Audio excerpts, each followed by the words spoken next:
The message arrived on every screen, every device, every communication system across the galaxy at the same moment. It was impossible to ignore and impossible to shut off. The Kaldrith hegemony had spoken, and when they spoke, the universe listened. Ambassador Chen sat in the great circular chamber of the Galactic Council, watching as the holographic projection filled the center of the room. The being that appeared was tall, with silver skin that seemed to shimmer like liquid metal. Its eyes were completely black, without pupils or emotion. This was Overlord Creston, Supreme Commander of the Kaldrith hegemony. People of the galaxy, the Overlord's voice echoed through the chamber. For 10,000 years we have maintained order. For 10,000 years you have lived under our protection. Now we require your full cooperation. All military forces will be disbanded. All weapons will be surrendered. Governors from the hegemony will be placed on every world. You have 7 planetary rotations to comply. Chen felt it then. A wave of something cold and terrible washed over him. It started in his chest and spread through his entire body. Fear. Not the normal kind of fear that makes you nervous before a test or worried about a problem. This was different. This was pure, overwhelming terror that seemed to come from nowhere and everywhere at once. Around the chamber, the other ambassadors reacted immediately. The Vryn delegate, a proud warrior from a race that had never lost a battle in their 1,000-year history, fell from his chair. His breathing came in short gasps. The Morgathi representative, whose species had colonized 50 star systems, began to shake uncontrollably. One by one, every alien in the room collapsed or froze in place. Chen gripped the armrests of his chair. His heart was pounding so hard he thought it might break through his ribs. His hands were sweating. Every instinct in his body screamed at him to run, to hide, to surrender immediately. But he stayed in his seat. He forced himself to breathe slowly. His grandfather had been a soldier and had taught him something important. Fear is information, not a command. The Overlord continued speaking.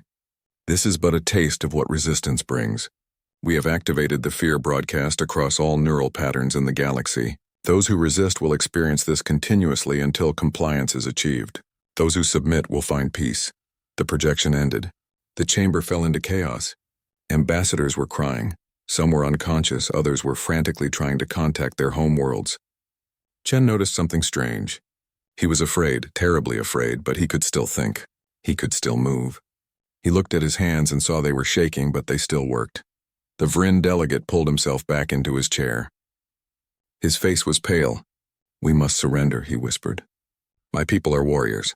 We have fought for honor for centuries. But this, we cannot fight this. One by one, the other delegates agreed.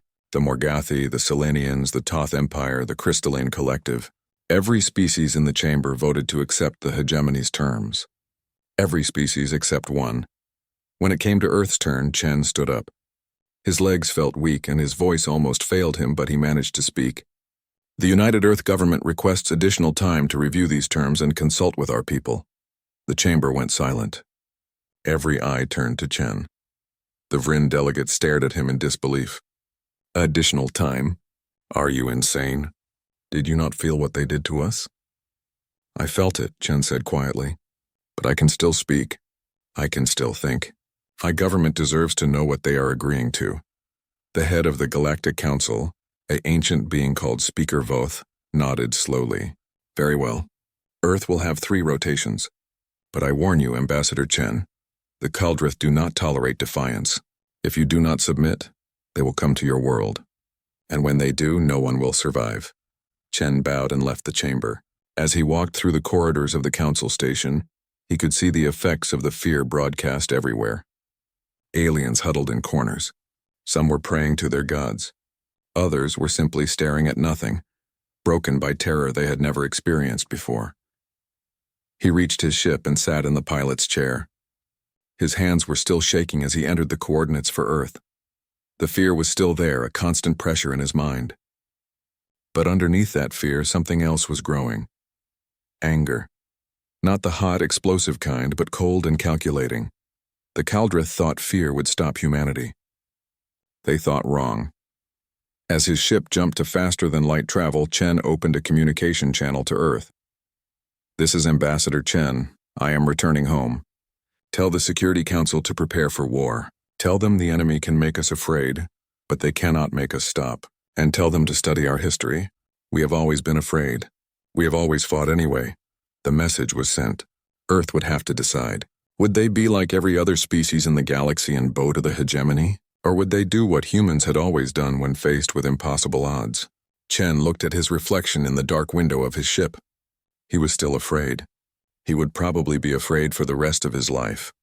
But his grandfather had taught him one more thing. Courage is not the absence of fear. Courage is being afraid and doing it anyway. The galaxy was about to learn what that meant. Commander Vexthal of the Kaldreth hegemony stood on the bridge of his warship, studying the blue and green planet ahead. Earth. Such a small world, so insignificant in the grand design of the galaxy.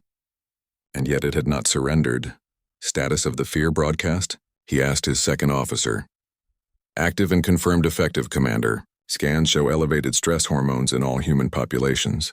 Heart rates increased. Neural patterns consistent with extreme fear response. They are definitely feeling it. Vexthal nodded. This was normal. Every species felt the broadcast. It was Kaldreth technology at its finest, a weapon that attacked the mind directly. No shields could stop it. No armor could protect against it. And yet, then why are they activating weapons platforms? He asked, gesturing to the tactical display. Around Earth, defense stations were coming online. Ships were moving into formation. The planet was preparing for battle, not surrender. The second officer checked her instruments 3 times before answering. I do not know, Commander. This has never happened before. On Earth, President Sarah Morrison sat in the Emergency Command Center deep beneath the Rocky Mountains. Around her, military leaders from every nation gathered. On the screens, they could see the Kaldreth fleet entering their solar system. 20 massive warships, each one larger than anything humanity had ever built. Morrison felt the fear. It had not stopped since the broadcast began 3 days ago. She had not slept well. She had trouble eating. Every time she closed her eyes, she saw death and destruction. But she had called this meeting anyway. General Torres, what is our status? She asked. General Torres looked tired. His hands trembled slightly as he operated the controls. All defense platforms are armed and ready. The fleet is in position. Civilian evacuations to underground shelters are at 70% complete. We have maybe 4 hours before they reach firing range. Can we win? Morrison asked directly. The room fell silent. Finally, Admiral Jackson spoke. No, Madam President. In any realistic scenario, we cannot win. Their technology is centuries ahead of ours. One of their ships could probably destroy our entire fleet. Then why are we fighting? It was Dr. Amara Okonkwo who answered. She was a military psychologist, brought in to help people cope with the fear broadcast. Because we are human, she said simply. May I show you something? She brought up a presentation on the main screen. I have been studying our reaction to the Kaldreth fear weapon. Every human on Earth is terrified right now. But we are still functioning. Other species collapse. They cannot move, cannot think. We are different. Why? Morrison asked. Evolution, Dr. Okonkwo explained. Humans evolved on a planet full of predators. Lions, tigers, bears, snakes, spiders. Our ancestors were not the strongest or the fastest. We survived because we could be afraid and still act. A human sees a lion and feels fear. But instead of freezing, that fear makes us sharper, faster, more creative. We evolved to use fear as fuel. She changed the image to show brain scans. Look at this. When the Vrin feel the broadcast, their neural activity drops. They shut down. When humans feel it, our activity increases. Our adrenaline spikes. Our decision-making accelerates. The Kaldreth created a weapon that makes us more dangerous, not less. General Torres leaned forward. Are you saying this weapon makes us stronger? Not stronger, Dr. Okonkwo corrected. More motivated. More focused. Think about human history. We crossed oceans in wooden boats even though we were terrified of drowning. We climbed mountains that could kill us. We went to space knowing we might never return. Fear never stopped us. It drove us. President Morrison felt something shift inside her. The fear was still there, but now it felt different. Not like a weight pushing her down, but like fuel in an engine. Then we fight, she said. Not because we are brave, but because we are afraid and we choose to fight anyway. The orders went out. Earth's forces prepared for battle. Commander Vexthal watched as the human fleet moved to intercept his ships. It was fascinating in a horrible way. He could see on his sensors that every human was experiencing terror, and yet they came forward. Open a communication channel, he ordered. Let me speak to them. President Morrison's face appeared on his screen. She looked afraid. Her skin was pale and he could see the tension in her jaw. Good. The broadcast was working. I am Commander Vexthal of the Caldrith Hegemony, he said. You cannot win this battle. Your fear readings show you know this. Why do you not surrender? Morrison stared back at him. When she spoke, her voice shook slightly, but her words were clear. Because you made a mistake, Commander. You thought fear would stop us. But fear is the only reason we are still here. Our planet tried to kill us for millions of years. We learned to be afraid and survive anyway. Your weapon does not break us. It reminds us who we are. Vexthal felt something he had not experienced in a very long time. Confusion. The Caldrith had evolved on a peaceful world. They had never known predators or danger. They had never felt fear themselves. That is why they could use it so effectively as a weapon. They had studied it, weaponized it, but never truly understood it. You are making a mistake, he said. We will destroy you. Maybe, Morrison replied.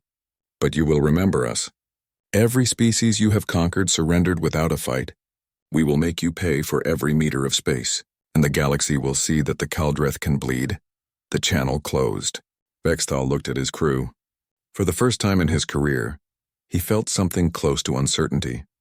These humans were not behaving according to any pattern the hegemony had seen in 10,000 years. All ships, he commanded, prepare for combat, and be cautious. These creatures are unpredictable. The battle for Earth was about to begin, and the galaxy was watching. The first shots were fired at 600 hours Earth Standard Time. The Caldrith warships opened with plasma cannons that could melt through a kilometer of solid steel. 3 human destroyers vanished in balls of superheated gas. The battle had begun, and it was going exactly as everyone expected, except it did not end there. Captain Maria Santos commanded the defense platform Olympus Mons, orbiting Mars. She watched her screens with hands that would not stop shaking. The fear broadcast made her want to vomit. Every nerve in her body screamed at her to run, but her grandfather had been at D-Day, had landed on a beach while bullets filled the air. He had been afraid too. He had told her about it once, the shaking hands, the terror, and how he had moved forward anyway. Incoming Caldrith cruiser, her tactical officer reported. His voice cracked with fear, but he stayed at his station. I see it, Maria said. The Caldrith ship was massive, 10 times the size of her platform. Its weapons could destroy them in seconds. But it had to get close first. Wait until it crosses the Mars orbital line. Then hit it with everything. Captain, that is point-blank range. It could destroy us. It is going to destroy us anyway, Maria said calmly, even though her heart felt like it would explode. But if we die at a distance, we die for nothing. If we die close, maybe we take it with us. The Caldrith cruiser came forward, confident and unconcerned. Why would it worry? Every species they had faced had broken under the fear broadcast. These humans would be no different. The cruiser crossed the designated line. Fire everything, Maria screamed. Olympus Mons unleashed every weapon it had. Nuclear-tipped missiles, railgun rounds, laser batteries, and the experimental plasma lance that Earth scientists had built in desperation. The Caldrith cruiser's shields flared bright. They held for 3 seconds. Then they failed. The explosions tore through the alien ship. It did not explode dramatically like in the movies. Instead, it simply broke apart, pieces spinning off into space. Atmosphere vented. Lights flickered and died. Maria stared at her screen in shock. Did we just kill a Caldrith warship? Her crew erupted in cheers. They were still terrified. The fear broadcast had not stopped. But they had proven something important. The Caldrith could die. Across the solar system, the news spread instantly. A human defense platform had destroyed a Caldrith cruiser. It cost them 3 other platforms and 2 destroyers, but they had done it. If one could die, others could too. Commander Vexthal saw the loss of the cruiser on his display. He stood perfectly still for a long moment. In 10,000 years of hegemony expansion, they had lost ships to accidents, to natural phenomena, to old age. Never to an enemy in battle. Analysis, he demanded. The humans used suicide tactics, his tactical officer reported. They allowed the cruiser to approach to point-blank range, then fired everything simultaneously. The cruiser commander did not anticipate this. He thought they would try to flee. Why did they not flee? Vexthal asked. They knew they would die. Unknown, Commander. Vexthal studied the tactical map. The humans were fighting in ways the hegemony had never seen. They used kamikaze drones packed with explosives. They sent ships on collision courses. They broadcast false surrender signals, then attacked when Kaldrith ships approached. Every tactic was desperate, costly, and effective. What kind of species fights like this while terrified? On Earth, General Torres coordinated the defense from the command center. The fear made his head hurt. He had not slept in 2 days, but he kept working because the alternative was giving up, and humans did not give up. Mars defense is holding, an officer reported.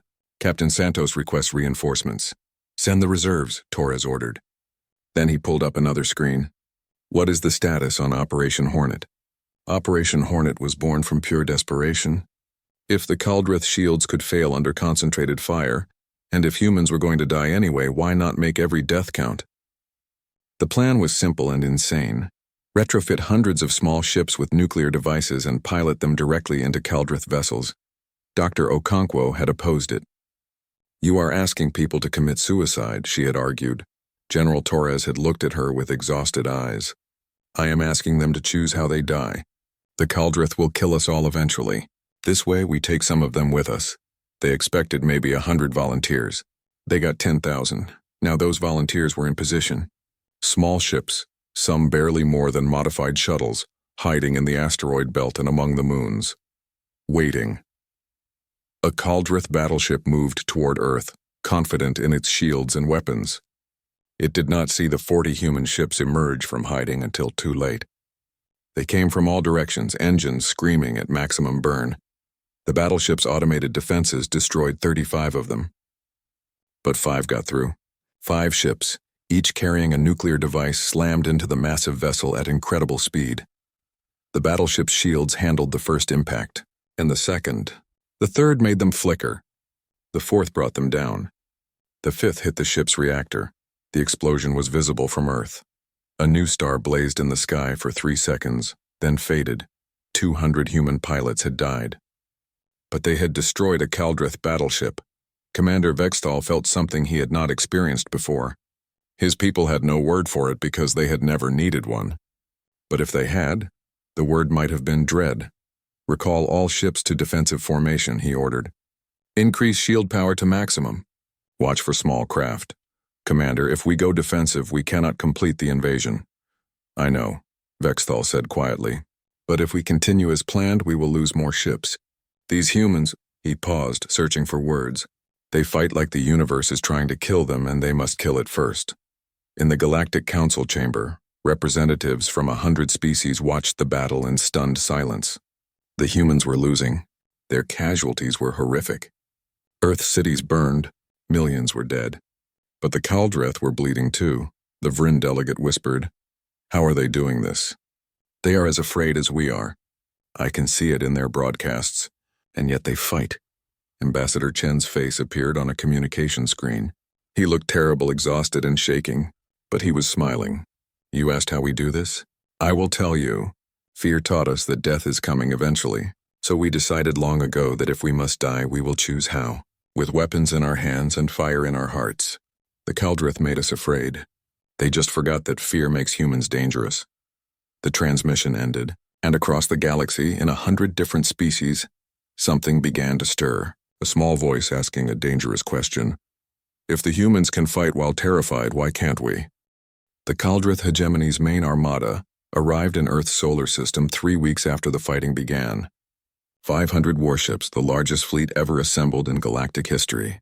They came to finish what Commander Vexthal could not. They came to exterminate humanity. President Morrison stood in the ruins of the command center. A Kaldrith bombardment had collapsed the eastern section, killing 43 people. The fear broadcast was stronger now, amplified by the larger fleet. People were collapsing in the streets. Some had simply given up, too terrified to move or eat or think, but others kept fighting. That was the strange thing about humans. Some broke under pressure, but others became harder. How long until they are in range? Morrison asked. Her voice was steady, though her hands gripped the edge of the console so hard her knuckles were white. 6 hours, Admiral Jackson replied. He had aged 10 years in 3 weeks. Madam President, we have lost 60% of our fleet. Our defense platforms are down to 30% functionality. Earth's orbital defenses will fall within the first hour of engagement. And then they will destroy the planet. Complete extinction. That is what they have announced. Morrison nodded. She had known this was coming. Humanity had hurt the Caldrith, something no other species had done in 10,000 years. The hegemony could not let that stand unpunished, so they would erase humanity entirely, as a lesson to the galaxy.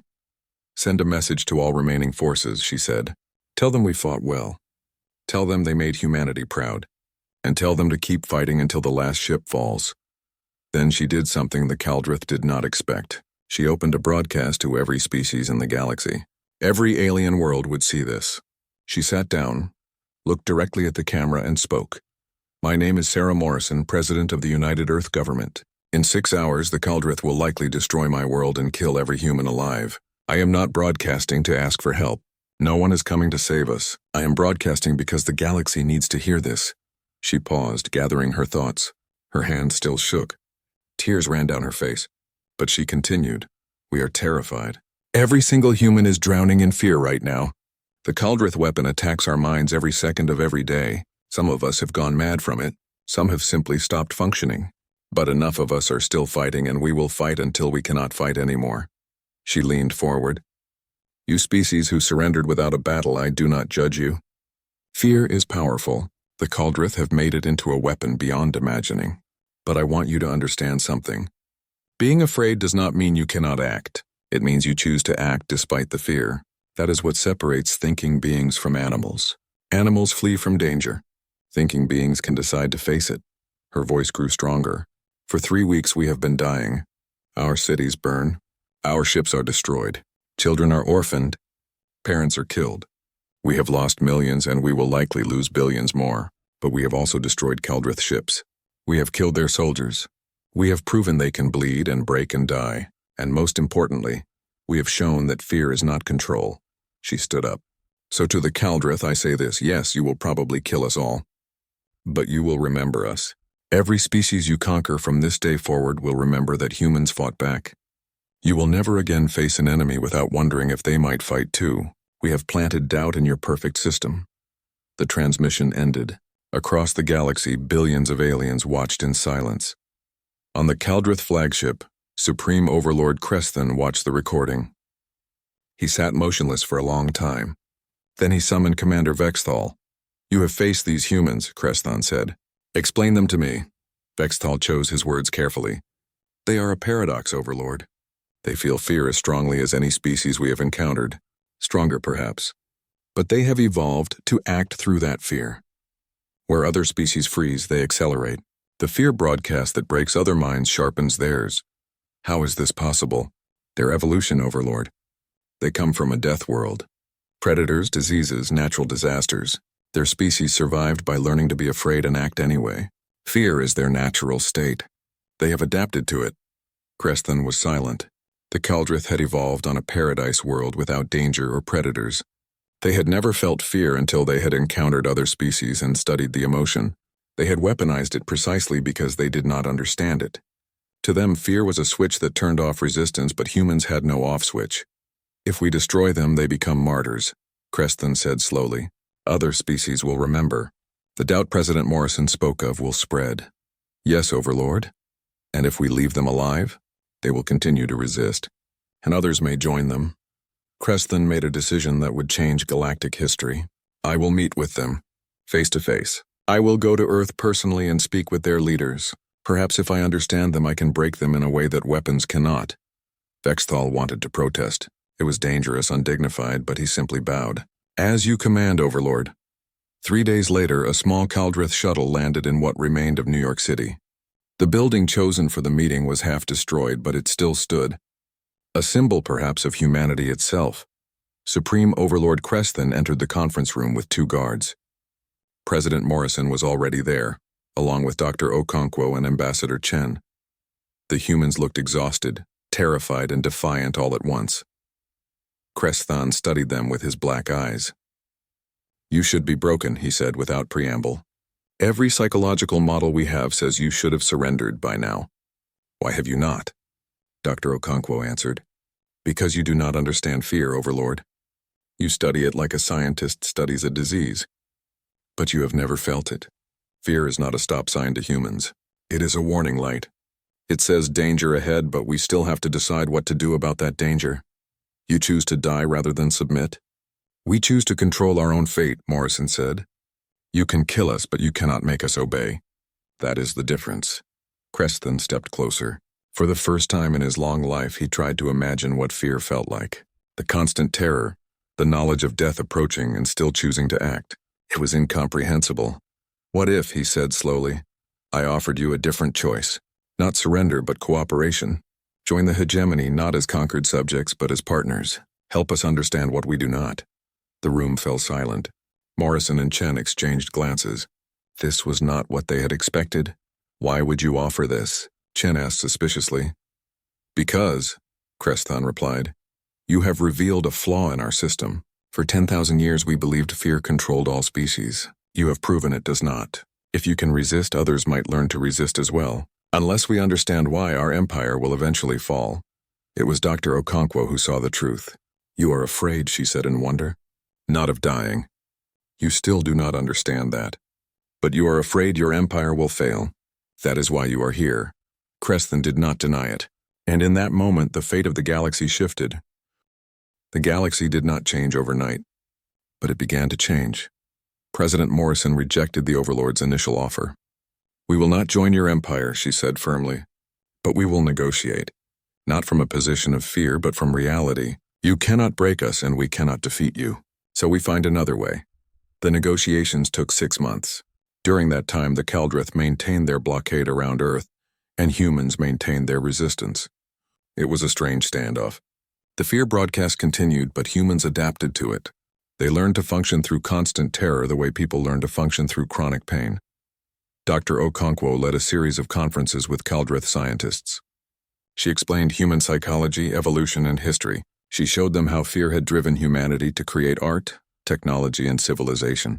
Fear of darkness led to fire. Fear of hunger led to agriculture. Fear of death led to medicine. You think fear is a weapon, she explained to a group of fascinated Kaldrith researchers. But for humans, fear is a tool. We use it to identify problems and create solutions. Your fear broadcast is like giving us a constant alarm bell. It is exhausting, but it keeps us alert and motivated. One Kaldrith scientist, a younger one named Trembled, asked a question that had been bothering many of them. How do you live like this? Constant fear must be unbearable. It is not constant in normal life, Dr. Okonkwo explained. Usually we feel fear in moments of danger. Then it passes. But even when it is constant, we adapt. Humans are very good at adapting. That is our survival trait. We are not the strongest, fastest, or smartest species in the galaxy, but we adapt to anything. News of the negotiations spread across the galaxy. The other species, those who had surrendered immediately, watched with growing interest. If humanity could negotiate with the Kaldrith, what did that mean? The Vryn were the first to question their surrender. Their warrior delegate sent a message to the Galactic Council.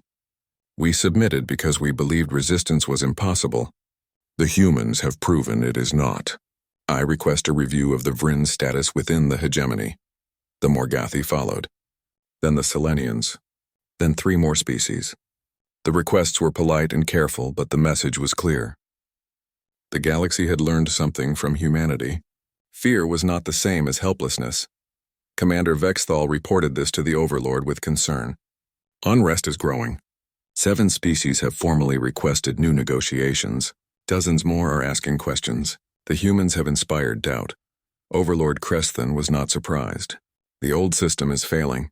We built our empire on the belief that fear prevented action. The humans have shattered that belief. We must adapt or fall. What do you propose, Overlord? A new model. The humans call it cooperation. We have ruled through terror. Perhaps it is time to try something different. The final treaty was signed 1 year after the first Kaldrith ship entered Earth's solar system. The terms shocked the galaxy. Earth would remain independent. The fear broadcast would be deactivated for human populations. In exchange, human advisors would work with the hegemony to restructure their empire. The Kaldrith would learn to rule through cooperation rather than fear. Other species would be offered similar terms. Not everyone accepted. Some species preferred submission to the uncertainty of freedom, but many did. The Vryn immediately recalled their warriors and began rebuilding their fleets. The Morgathi started expanding again. The Selenians declared their independence outright. Ambassador Chen stood before the Galactic Council one more time. The chamber was different now. Species sat straighter. They spoke with stronger voices. The air of defeated resignation had lifted. 1 year ago, Chen said, the Kaldreth told us to surrender or die. Every species in this chamber except humanity chose surrender. I do not judge that choice. Fear is real and powerful, but I want you to remember what we proved. Being afraid does not mean you cannot act. It means you must choose to act despite the fear. He paused, looking around the chamber. The Kaldreth ruled through fear for 10,000 years. That era is ending, not because they have become weak, but because we have all become stronger. We learned that fear is information, not a command. It warns us of danger, but we still choose how to respond. The chamber was silent. Then slowly the Vryn delegate stood and began to clap. Others joined him. The gesture was human, adopted specifically for this moment. A standing ovation for the species that had taught the galaxy to be afraid and act anyway. On Earth, Maria Santos walked through the memorial built for those who died in the war, millions of names carved in black stone. Her friends, her crew, people who had been terrified and fought anyway. Dr. Okonkwo found her there. "How are you doing, Captain?" "Still afraid sometimes," Maria admitted. "The fear broadcast is gone, but I think it changed us. We remember what it felt like." "That is not a bad thing," Dr. Okonkwo said gently. "Fear is not the enemy. Letting fear control you is the enemy. You and everyone who fought proved that." They stood together in silence, reading names. Meanwhile, in the Kaldreth home system, Supreme Overlord Kresthon met with his council. The restructuring of the empire was proving difficult. Many Kaldreth could not understand cooperation. They had ruled through fear for so long that other methods seemed impossible. "Perhaps," one counselor suggested, "we should simply exterminate the humans and return to the old ways." Kresthon looked at him with his black, emotionless eyes. "And then what? Exterminate every species that learns from their example? Hunt down every thought of resistance across the galaxy? No. The humans showed us the flaw in our system. We can either adapt or eventually fall to those who do adapt." He stood, his silver skin shimmering. "For 10,000 years we ruled because we weaponized an emotion we did not understand. Now we must learn to coexist with species who do understand it. This is our challenge. This is our fear." And for the first time the Kaldreth began to truly comprehend what they had used as a weapon for so long. 50 years later, the galaxy was transformed. The hegemony still existed, but it was no longer an empire of terror. Species cooperated willingly or chose independence. Wars still happened, but they were fought with weapons and strategy, not with fear broadcasts. Earth had become an unlikely center of galactic culture. Other species came to study human philosophy, art, and psychology. They wanted to understand the species that had changed everything. An elderly Dr. Okonkwo gave her final lecture at the Galactic University. Students from 100 worlds attended. "People ask me what humans are," she said, her voice still strong despite her age. "I tell them we are the species that learn to dance with fear. We feel it more strongly than most of you, but we also know that fear is not a cage. It is a signal. It says, 'Pay attention, danger is near.' What we do with that signal is our choice." She smiled at her diverse audience. The Kaldreth tried to control the galaxy through fear. They failed because they did not understand that thinking beings can choose their response. Yes, you will be afraid. Life is dangerous and uncertain. But you can be afraid and still love, still create, still fight for what matters. That is not human nature. That is the nature of all thinking beings. We just had to remember it. The lecture ended. The students filed out, returning to their ships and their worlds, carrying the lesson with them. And somewhere in space, on a human exploration vessel pushing into unknown territory, Captain Lee reviewed the mission briefing. Uncharted space. Possible dangers. Unknown aliens. The crew was nervous, maybe even afraid. She smiled and activated the ship's intercom. "Attention, crew. Yes, this is dangerous. Yes, we are afraid. That means we are paying attention. Now let us see what is out there." The ship jumped to faster than light speed, carrying humans into the unknown. Still afraid. Still moving forward, as they always had. As they always would.